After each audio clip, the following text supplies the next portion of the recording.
ये राक्षस साधारण मनुष्य नहीं है, वह धीरे धीरे कुछ लोगों की ओर रेंगता आ रहा है। उसके पास न केवल मानव जैसा सिर है, बल्कि उसका शरीर एक सैकड़ों के समान है, जिससे लोग डर के मारे जोर से ऊपर की ओर चढ़ने लगे। जब उन्हें लगा कि उन्होंने सफलतापूर्वक राक्षस से छुटकारा पा लिया है, तो असल में वह राक्षस की आत्मा है जो लगातार पीछा कर रही है, और उसने अपने अग्नि रंग के लाल होंठ दिखाए। इस समय चश्मा पहने आदमी ने सभी को चेतावनी दी कि राक्षस से आंखें मत मिलाओ, नहीं तो वह उसे पकड़कर शादी कर लेगा। असल में वह पहले एक सुंदर और अमीर लड़की थी। दुर्भाग्यवश शादी के दिन उस पर पिशाच ने हमला किया और उसका पूरा खून पी लिया, जिससे वह इस भूत जैसी बन गई। ये सुनकर पीले बालों वाला व्यक्ति अचानक से कांप उठा और जमीन पर घुटनों के बल गिर पड़ा। परिणाम, हुआंग माओ ने सिर उठाया तो देखा कि राक्षस उसे घूर रहा था। अन्य लोग चिल्लाए कि हुआंग माओ जल्दी भागो, लेकिन हुआंग माओ इतना डर गया था कि उसके हाथ पैर काम नहीं कर रहे थे। शुक्र है कि आकर यांग ने उसे समय पर धक्का दिया, तब हुआंग माओ किसी तरह बच गया। लेकिन आकर यांग के इस कदम से राक्षस पूरी तरह से क्रोधित हो गया। देखा कि राक्षस तेजी से पीछा करते हुए आ रहा है। तैयार होकर लूटपाट करने के लिए सब लोग डरकर जल्दी से ऊपर की ओर भागे और अंत में छत पर एक छोटा दरवाजा पाया। यह खुशखबरी तुरंत आकर यांग को बताई। इसी नाजुक मौके पर आकर यांग एकदम अंदर आ गया, क्योंकि राक्षस का आकार विशाल था और वह अंदर नहीं आ सकता था। लेकिन बिल्कुल जब ग्वाइवू चला गया तो अचांग ने हुआंग माओ को सबको बाहर ले जाने के लिए कहा, क्योंकि चुकू कहाँ है ये केवल हुआंग माओ को ही पता है। और अगले ही पल हुआंग माओ खो गया।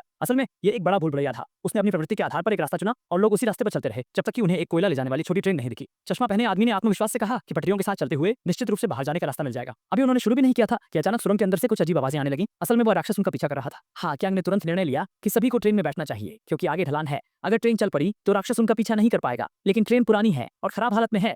आक्यांग ने पूरी ताकत लगाकर इसे धकेला और अंत में राक्षस के आने से पहले ट्रेन को हिला दिया। इस तरह सभी लोग ट्रेन में बैठकर तेजी से भागने लगे। तब भी पीछे का राक्षस उनका पीछा कर रहा था। चश्मा पहने आदमी ने स्थिति देखकर तुरंत विस्फोटक निकाला। कुछ धमाकों के बाद राक्षस की हरकत बंद हो गई और अगले ही क्षण ग्वाइवू जिंगरान जीरन के सामने से प्रकट हुआ। और इससे भी बुरी बात यह है कि आगे की पटरी पहले से ही टूटी हुई थी। जीरन के पास कोई रास्ता नहीं था। सौभाग्य से जीरन ग्वाइवू के सिर के ऊपर से उड़ गए और अस्थायी रूप से बच गए।